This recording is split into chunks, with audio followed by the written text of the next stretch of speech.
Assalamualaikum warahmatullahi wabarakatuh. Ila hadratin nabiyina Muhammadin sallallahu alaihi wasallam wa ala alihi wa ashabihi wa dzurriyyatihi wa ali baitil kiram. Allahumma anzil alaina sakinata wassalamata wal afiyah. Sa'ulillahi lahumul Fatihah. A'udzu billahi minasyaitonir rajim. Bismillahirrahmanirrahim. Alhamdulillahi rabbil alamin arrahmanir rahim maliki yaumiddin. Iyyaka na'budu wa iyyaka nasta'in. Ihdinas siratal mustaqim.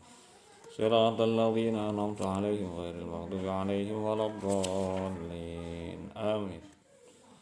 Bismillahirrahmanirrahim.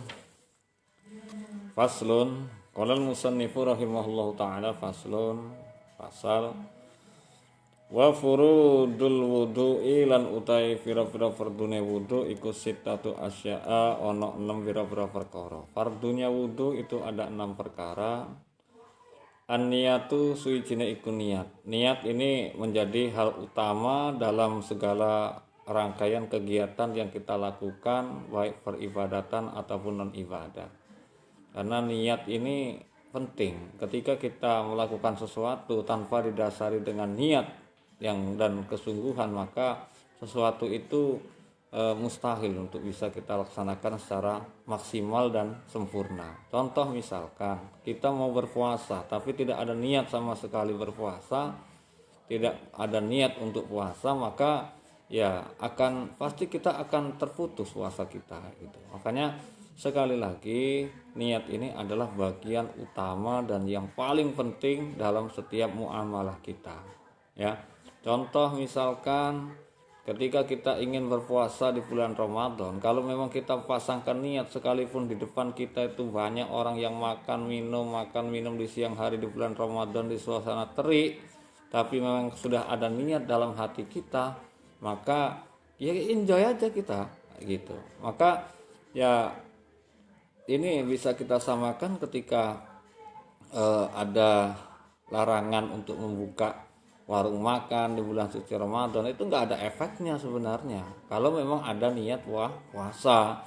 Tapi memang kalau nggak ada niat, ya walaupun ditutup sekalipun, dia pakai tirai, pakai pintu besi, tapi kalau memang nggak ada niat untuk puasa, ya kita akan memutuskan puasa kita seperti itu. Jadi intinya adalah tergantung dari niat. Makanya Rasul itu selalu sudah mengatakan 1400 tahun yang lalu, innamal a'malu bin niat. Jadi biarlah orang mau jualan, ya biarlah gitu. Orang mau jualan makan, orang mau makan, ya kalau memang dia itu non muslim dan tidak mau melaksanakan dan tidak melaksanakan puasa, tidak berkewajiban berpuasa, ya sudah gitu. Atau dia muslim tapi dia tidak ada kewajiban untuk puasa, ya boleh saja seperti itu. Ini pentingnya niat. Makanya kita harus tata benar hati kita bahwa kita itu niat melakukan ibadah ikhtisaban lillahi ta'ala, mengharapkan ridho dari Allah Subhanahu wa ta'ala. Makanya dikatakan dalam hadis Rasul itu man shoma ramadhana imanan wahtisaban, kan kayak gitu. Siapa yang melakukan puasa karena didasari karena rasa iman dan ikhtisab, mengharapkan ridho dari Allah Subhanahu wa taala, ghufira lahu ma taqaddama min dzanbi, maka akan diampuni segala dosanya. Kenapa? Memang sudah ada niat dalam hati. Innamal a'malu binniyat, sesungguhnya segala perbuatan itu tergantung daripada niat.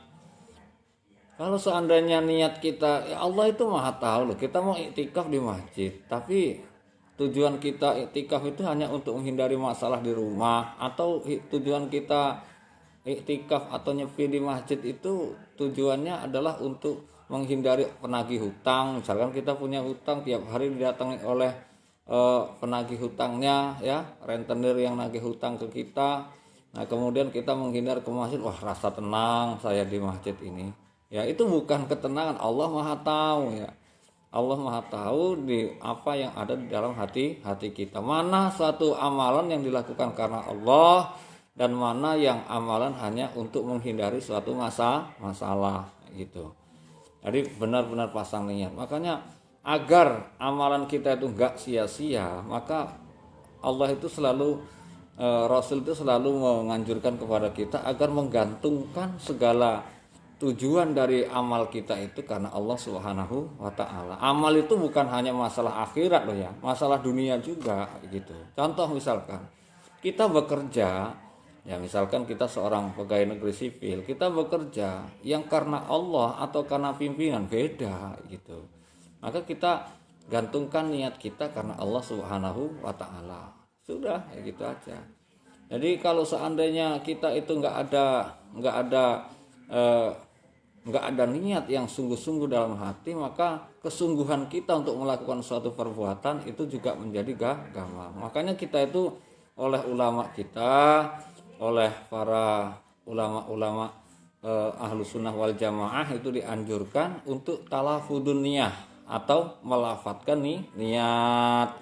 Kalau sholat ya usolli fardhu duhri misalkan arba'a raka'atin mustaqbilal kiblati adaan lillahi ta'ala. Itu niat yang ditalafut. Talafudul niat itu atau pelafatan niat atau menyebutkan niat itu tujuannya untuk memantapkan hati kita, dan itu tidak akan merusak sholat kita. Talafudul niat itu karena apa? Karena dilakukan di luar sholat, kecuali waktu kita takbiratul ihram itu kita ganti dengan waktu Allahu Akbar itu usolli. Nah, kayak gitu tidak boleh ya. Karena atau setelah takbiratul ihram kita baru usolli fardhu dhuhri, tidak boleh. Nah, ya. Jadi kayak gitu. Artinya untuk memantapkan hati kita bahwa kita gantungkan amal perbuatan kita itu, niat kita itu karena Allah Subhanahu wa taala. Lillahi taala. Maka di setiap talafudun niat yang diajarkan oleh ulama aswaja Ahlus Sunnah wal Jamaah itu ada kalimat lillahi ta'ala, lillahi ta'ala, lillahi ta'ala, lillahi karena Allah ta'ala yang maha tinggi gitu. Jadi niat itu yang sangat penting sekali. Ya, sekali lagi kalau kita puasa nggak ada niat, walaupun itu semua toko ditutup, semua warung ditutup, masih itulah kita mau makan ya gitu. Tapi kalau kita memang sudah ada niat benar dalam hati kita, ya kendati pun warung-warung buka, warung sate buka, warung makanan buka, tapi kalau ada niat kita untuk puasa, ya oke aja, nggak masalah gitu loh. Nggak ada kemudian keinginan untuk membatalkan puasa kita atau memutuskan atau memecahkan puasa kita, bahasa orang sini ya. Jadi intinya adalah bagian niat. Makanya mantapkan niat dalam segala sesuatu. Ketika kita mau melakukan sesuatu, maka utamakan adalah niat lillahi ta'ala. An-niyatu suwijine iku niat anda ghuslil wajhi nalikane basuh wajah. Jadi yang pertama dari fardu wudu 6 hal itu adalah niat ketika kita membasuh muka. Nah itu. Jadi ketika kita membasuh muka itu kita baca nawaitu wudu ali rafil hadasil as-sughari fardhu lillahi ta'ala. Kemudian dalam hati kita melafalkan niatnya, aku niat melaksanakan wudhu ini menghilangkan hadas kecil untuk karena Allah ta'ala, seperti itu. Kemudian baru yang kedua dari fardu wudhu yang 6 itu adalah ghuslul wajhi, basuh wajah. Wajah itu mana? Sudah saya sampaikan kemarin, wajah itu batasannya min mana bitis sa'ri ra'si ila muntaha dzukni wa minal uduni ilal uduni. Nah itu ini namanya wajah. Dari batasnya itu dari mulai tumbuhnya rambut kepala ini yang ada di muka ini sampai mentok di dagu kita. Wa minal uduni ilal uduni, dari satu telinga ke telinga berikutnya, inilah wajah. Dan ini semuanya harus dibasuh ketika berwudu. Nggak boleh kita wudu cuman cuman di mukanya aja nggak boleh ya, karena bukan hanya di sini wajah kita ya, mukanya sampai dari min banabitis sa'ri sini, dari tempat tumbuhnya rambut kita ila muntaha dzukni wa minal uduni ilal uduni, dari satu telinga ke telinga berikutnya, inilah wajah. Ini wajah kita ini. Nah kayak gitu. Pertanyaannya, bagaimana kalau seandainya orang itu botak misalkan, vilas ya, apakah kemudian atau dia tidak memiliki, atau ini rambutnya tumbuhnya di sebelah sini, apakah di sini juga dikategorikan wajah? Jawabannya adalah tidak ya. Pokoknya umumnya lah salah ya, umumnya ya. umumnya manusia itu tumbuh rambutnya di mana kayak gitu ya. Jadi nggak kemudian mentang-mentang orang pilas semua yang dari tumbuhnya rambutnya di sini dan sampai ke sini disebut wajah, ya tidak ya. Artinya cukup umumnya saja orang itu dari sini sampai ke ila muntahadukni wa minal udhuni ilal udhuni, itulah yang disebut dengan wajah. Nah, gitu. Jadi nggak cukup hanya ambil air kemudian kita basuhkan di muka sebelah depan, kemudian depan saja, enggak, karena harus rata gini ya sampai ke bagian tempat tumbuhnya rambut. Ini adalah wajah kita. Min mana bitis sa'liroksi ila muntahadukni wa minal uduni ilal uduni. Jadi kalau tarik garis seperti ini. Nah, inilah yang disebut dengan wajah. Jangan sampai ada yang kurang. Kalau ada yang kurang dari wajah itu yang kita basuh, misalkan lebarnya kurang menyentuh semua dari wajah kita, maka tidak sah wudhu kita. Itu. Wa ghuslul yadaini lan basuh tangan loro. Ini yang ketiga dari fardunya wudhu ya. Hal yang wajib yang harus dibasuh ketika berwudhu maksudnya ya. Namanya fardu itu. Ilal mirfaqaini sampai kepada dua siku, sampai siku. Artinya apa? Ketika kalimat itu ilal mirfaqaini sampai ke siku, berarti siku ini harus dibasuh gitu loh. Bukan berarti kok hanya sebatas ini ke sini ya, batas ini ke sini, bukan, tapi siku ini juga harus dibasuh dan harus melebihi dari batas siku kayak gitu.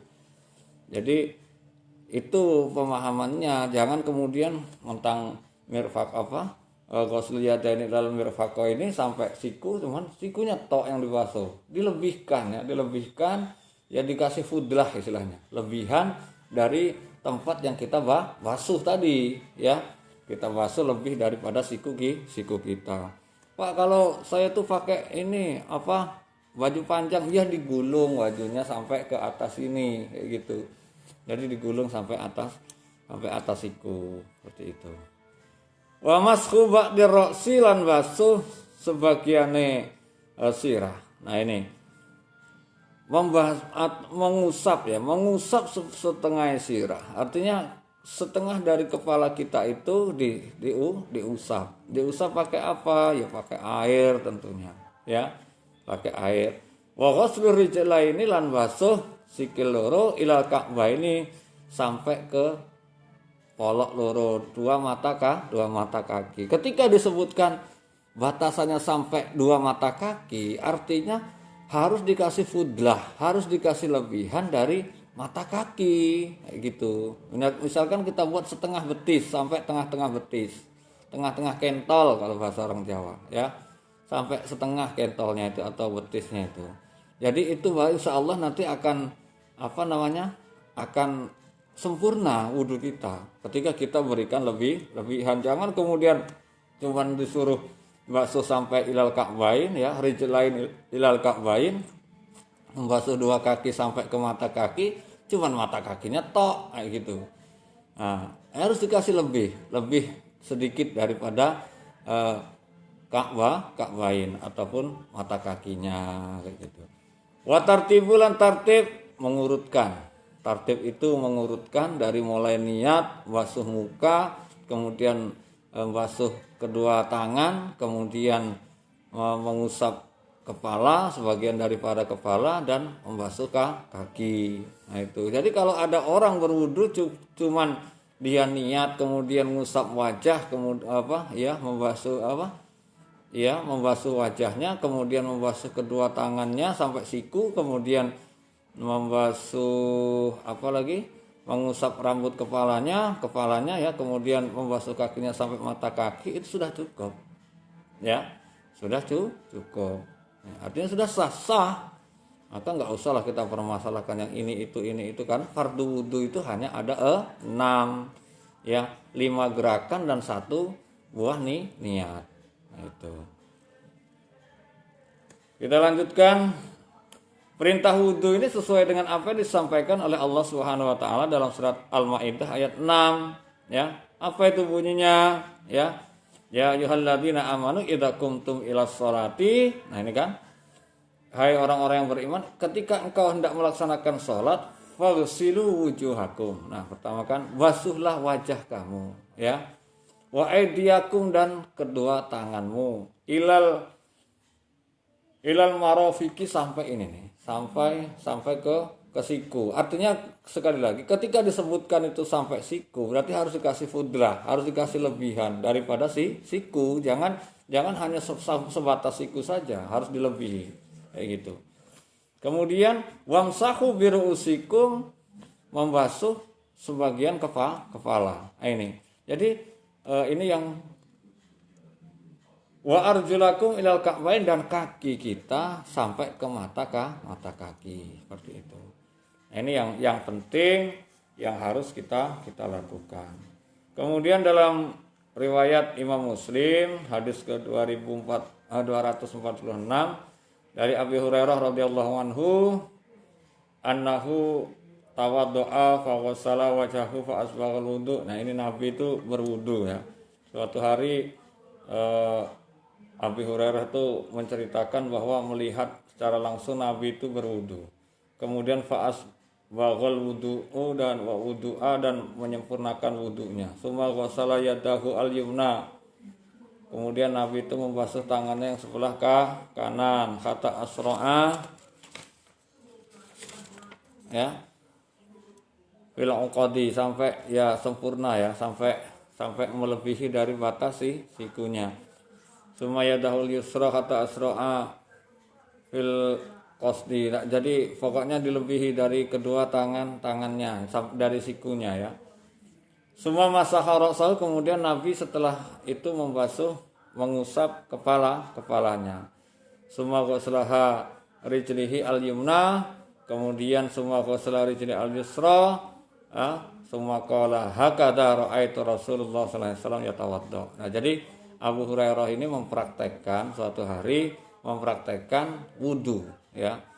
Yang pertama dia basuh tadi wajahnya, kemudian tangan kanan dan tangan kirinya, kemudian apalagi membasuh setengah daripada kepalanya, kemudian membasuh kakinya, ya, kaki yang kanan, kemudian kaki yang kiri. Kemudian Abi Hurairah ini berucap hakada ra'aitu Rasulullah sallallahu alaihi wasallam yatawaddo. Seperti ini loh Nabi sallallahu alaihi wasallam itu melakukan wudu, kayak gitu. Kemudian tentang kaitannya tentang wiru'usikum, artinya kepala ini, ya, anak Nabi sallallahu alaihi wasallam tawaddo'a fa masaha binasiyati wa 'alal amamati. Artinya Nabi itu membasuh atau mengusap kepalanya. Kayak gitu. Nah, itulah 6 dari fardu wudu, 5 itu dalam bentuk gerakan, yang 1 itu dalam bentuk niat. Yang pertama adalah fardu wudu itu ada 6, 1 niat, yang kedua itu membasuh muka, kemudian setelah itu membasuh kedua tangan sampai siku-siku, kemudian mengusap sebagian daripada kepala, kemudian membasuh 2 kaki sampai mata kaki, ya. Yang perlu dicatat, ketika dikasih ilal ka'bain sampai kedua mata kaki, maka harus diberikan lebihan dari mata kaki itu. Kemudian yang terakhir, yang keenam adalah tertib, artinya diurutkan semuanya, ya, dari mulai niat sampai kemudian membasuh kedua kaki sampai mata kaki. Mudah-mudahan bermanfaat bagi kita semua. Wallahul muwaffiq ila aqwamit thoriq. Wassalamualaikum warahmatullahi wabarakatuh.